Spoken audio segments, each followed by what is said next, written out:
You're listening to the ASOTU CON Sessions by Effectv, recorded live in Philly.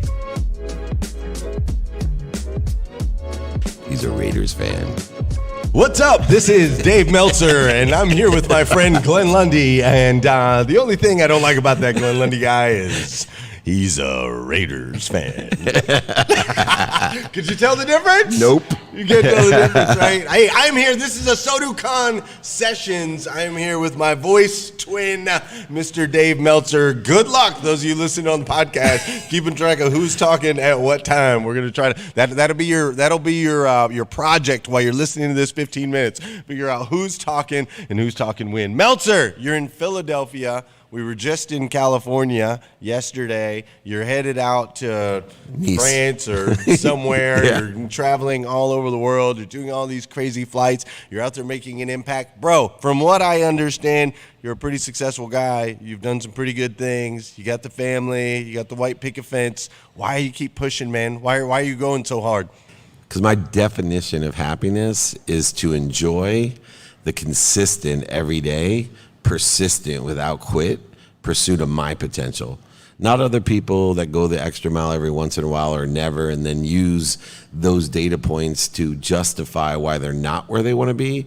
I utilize the consistent, persistent pursuit of my potential to justify how I got where I am and where I'm going. And it's a real paradigm shift to have that perspective that consistency is not a punishment, it's a promotion. Consistency is something that can be enjoyable if you find the light, the love, and the lessons and the activity of the consistent behavior. Yeah, it can be, right? And I know I was at a trial, so you showed me your morning area where you do your squats and you do all of those things, right? And it's little tiny, it's not huge, massive, crazy actions, right? It's like little tiny, consistent every single day, and then it adds up over time. Where did you maybe learn, or where did this philosophy come from, that teeny tiny actions consistently over time get you great results? It happened by studying time for the last 16 years. And what I mean by that, it's really interesting to think about things in the construct of time. Because if we look at what I want in the long term, I have to look backwards first, meaning that I am only limited by the meaning that I've given the defined moments or inflection points of my past. And then how do I apply those meanings to the activities today, which is the consistent behavior.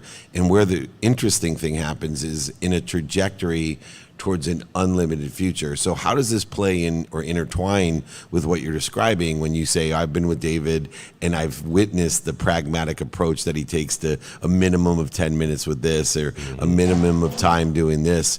And it's really that if I tell you what I want in the long term, the infinite, that I want to change the world. Right, you and I share a vision of empowering over 1 billion people to make money, help people, and have fun, to create happiness, a collective consciousness. If you and I met on an airplane, which you and I were just on the airplane, but if the guy across the hall that thought he recognized me, right, if he said to me, so dude, you know, I've seen you before, you know, what are you about? Well, you know, to be honest, I'm going to change the world. That should scare the crap out of him and me. But if he says to me, so how are you going to do that? And I show him the activity I planned today, the activity I don't have planned today in my sleep. If I show him all of those little tracing calligraphy, squats, minimum of an hour a day doing this, minimum of 2 minutes a day doing this, minimum. If I showed it, none of it would scare him. None of them, nothing I do today would make you think like, oh, that dude's crazy. Right. But the aggregate effect of those non-crazy activities, they'll scare the crap out of someone the same way if Jeff Bezos 25 years ago, this is my favorite example because 25 years ago, I was more famous than Jeff Bezos. I had more money than Jeff Bezos, and I had more relationships on Sand Hill Road than he had. Right. And if he would have told me, David, I'm gonna be the richest man on earth and make over $1 trillion, I would have laughed at him. Sure. He would have scared me. Right. Right. I don't like I'm not good at investing in that guy. He's nuts. Right. But if I probably looked at his daily activities, nothing that he did day by day, working out of his garage selling books, would have even given me a remote inflection of fear. Right. Yeah. How do you figure out which habits need to be daily? How do you figure out what are those things that are going to put us on that trajectory 15 years from now to having all that we want? How do we figure out what those specific activities are? You know, it's interesting because I have over 16 years of developing daily practices that allow me to decipher and decide the prioritization of my day. See, when people are procrastinating or feeling overwhelmed, the antidote to that is to know how to prioritize what's important to you in a trajectory of the scary, the Right. trajectory of the unlimited and the infinite, like being the richest man on earth, or like you and I, changing the world. Right. And in order to do so, I've come up with 5 daily practices that I give away for free, right? I always say if it's free, it's we. Email me, david@dmeltzer.com, first name, first initial, last name. Why do I say that? Because if you know what you want each day in a trajectory towards what you think you want, notice I didn't say what I know I want. Sure. When I laugh at people for only one thing, when they tell me they know something in the future, because I know that's impossible. Right. So if you tell me I think that's what I want, now I understand and you understand that you don't know what you don't know, that you're living in radical humility, that you have faith. There's something bigger than you that's protecting and promoting you. There's a lot that goes into the idea of I think I know what I want. Sure. So if I take today and say this is what I want, this is who I can help today, and who can help me today in the trajectory of what I think I want. This is how best I can get that done utilizing time.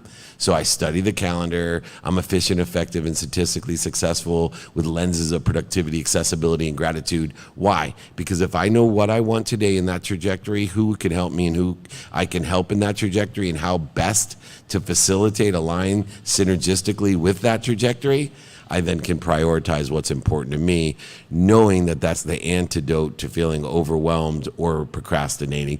When you feel overwhelmed, you're actually living in abundance. You have more than enough to do. You have too many options, opportunities, touches of favor. Your biggest problem is prioritization. So know your what, who, and how. Then you'll know your why. You'll know your now, which allows you to apply the why, not search for something that you already have. See, you're already happy, healthy, wealthy, and worthy. You need to figure out what you're doing to interfere with the why, not trying to go get it.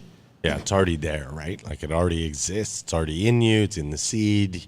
You just got to allow it to flow. Speaking of allowing it to flow, you and I jumped on a plane last night at 10:20 after having dinner with a referee, after watching an awesome football game. Now we're here at an automotive conference. You're a speaker. You're a coach. You're an author. You're a sports guy. You came from a sports agency of all sports connections. What are you doing in an automotive dealership? All Or an business, automotive conference, I should say. what sports taught me was all businesses are backdrops. And what I mean by that is all businesses are backdrops to the skills, knowledge, and desire that you have, especially today. So give me one skill, one knowledge, or one desire that you have, and I can make it applicable to automobiles, media, sports, plumbing, whatever it may be. I can utilize any industry as a backdrop so that I can apply my why, apply my capabilities, apply my what, who, and how, apply my skills, knowledge, and desire. So believe it or not, there's a lot of synergies between the automobile industry and the sports industries, which is why I can't think of one sport that doesn't have something to do with the automobile industry. Sure. So do you think it's just like you've worked with a lot of business owners, like you coach a lot of different people, right? Like you were coaching the referee guy, you're coaching me, you're coaching Paul Daly, who is in automotive, right? So you're coaching people from different industries. What do you see as maybe one or two of what are the one or two pieces that pull it all together, no matter what industry it is, whether it's solar, whether it's sales, whether it's plumbing, whether it's you're a chiropractor or a natural holistic healer? What is the one or two things that you think pulls it together that allows that coaching to bridge all those gaps? There's 3 things that bridge it. And I'm very clear on this after so many years of helping so many different people in so many different professions, from the chairman of the biggest oil and gas company to an entertainment company and huge multi-billionaires down to industries and solopreneurs. Number 1 is mindset. I'm an expert at changing the way you look at things and applying a different meaning to the defining moments and inflection points. 2, heart set. I'm an expert at understanding how you feel.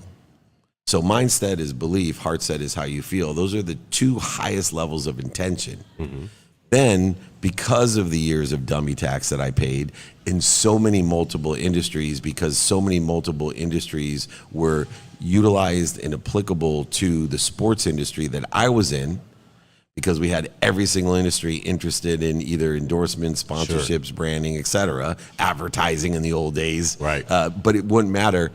I am also an expert at the handset, so the activities. I'm excellent at giving you those lenses of productivity, accessibility, and gratitude, allowing you to be more efficient, effective, and statistically successful in what you want, who can help you, and how to get it done. So as an expert coach, someone who can empower people to have the right mindset, the right heart set, and the right handset, I basically teach people the mathematical equation of luck. I teach you what to pay attention to through the 5 daily practices, and what to give the 5 levels of intention. Here's what to do to be efficient, effective, and statistically successful. Here's what to say. In fact, I don't mess around, as you know, with words. During the Raider game, just so these people know, although we sound the exact same and they're trying to figure out if I'm actually here or not, or you're just interviewing yourself pretending like you're me. But you said to me, interception, and what did I say? Cancel. Yeah, I say the right things, right? I teach people to say the right things, and then I teach them to think the right things with that mindset. I teach them to believe the right things with their heart set and mindset, and then feel it in an inspired or motivated state. So you can't give me an industry that humans are involved, that I can help become more productive, accessible, and gracious, that I can accelerate where they want to be and help them define where that is by teaching them mindset, heart set, and handset. I love that. Mindset, heart set, and hand set. I'm going to shift gears on you now. That was huge, by the way. I hope you guys, I know you're taking notes. You wouldn't be listening to this if you're not taking notes. At least I would hope that you would be listening to this if you're not taking notes. Let's shift just a little bit. And can I give a tip on taking notes? Only write down what resonates with you. The way it makes you feel, right? And that's then the words. And then create a system to access your notes. I got a garage full of undergrad, graduate school, Tony Roth, like every single guru that I've been with. Sure. And I can't access them because I found out this lesson too late. Now I have the ability to access all the lessons that resonate with me. Yeah, I need to work on that still, David. I've got books, notebooks, but each notebook is labeled, so at least have that, like stuff I've learned from Meltzer, so on and so forth. But then once you get into the pages, there's thousands of pages. Nuggets. So I got to figure that out. I got to figure that part out. So I'm glad that you added that. With that said, shifting over to automotive, we all see auto from the inside. Everybody that's here at this event is somehow working in the auto industry. You see it from the outside. What does it look like? What does our industry look like to an outsider right now? Yeah, so it applies directly to actually what I've taught people how to pitch. Because the number one problem with the automobile industry is credibility. Same as lawyers, by the way. Sure. So what I loved about working with you and love about working with you and the people like Paul Daly and the people of ASOTU is that credibility is seen with a fine-tooth comb. You want to turn credibility inside out. When somebody's been wrong, you want to make it right, regardless of the price. Yeah. And so one, I see a credibility issue in the industry that needs to be re-engineered. Two, the emotional attachment is what I love about the automobile industry. It's so easy to get people to tell you what they like and they don't like about the automobile industry or about their automobile. Right? You got children first, easiest way to make money because people give up every single thing just so the kid can have a piano lesson. Right. Then you got sports. Idiots will pay $1,000 to have you sign their baseball. Right. Stupid. And then you got cars, right? Idiots will pay $2 million for a car that they're never going to drive, or drive maybe 500 miles in its lifetime. Very true. So you have this emotional aspect, an emotional attachment that needs to be looked at when you look at the automobile industry, and make sure that that emotional attachment is aligned with the highest value, the highest frequency, not the lowest value of lying, manipulating, cheating, overselling, back-end selling, which then diminishes the credibility, which credibility is the most important thing in the automobile industry. Then the third thing is the ability to articulate quantitative value. There's so much more value in a car today. There's so you take, it's unbelievable. Technology has changed the value of a car, and people don't articulate that value, right? They assume that, you know, this car that's less expensive, it does so much more than the $2 million Bugatti 20 years ago. Right. Right. And it's not that expensive. That's right. But they don't appreciate it because no one's articulating the value of the auto. Then impact, right? I can't think of a more impactful industry on so many areas of our economy, of our culture, of our belief systems, of our ability to be happy. Look, why did Ford do what he did, right? Because he created the weekend so people would have more cars. That's right. It has a huge impact on the world. Yeah. And then finally, I think rites of passage. It's connected to all of that. Absolutely. And then the fifth component I think that needs to be worked on is there's so much capability that isn't being utilized as an arsenal. And you're an expert at this. You know, the amount of success that you've had blows me away. And the reason that you're successful is you understand the capabilities of the automobile industry and you apply it in the right trajectory. You don't oversell, back end sell, lie, manipulate, or cheat.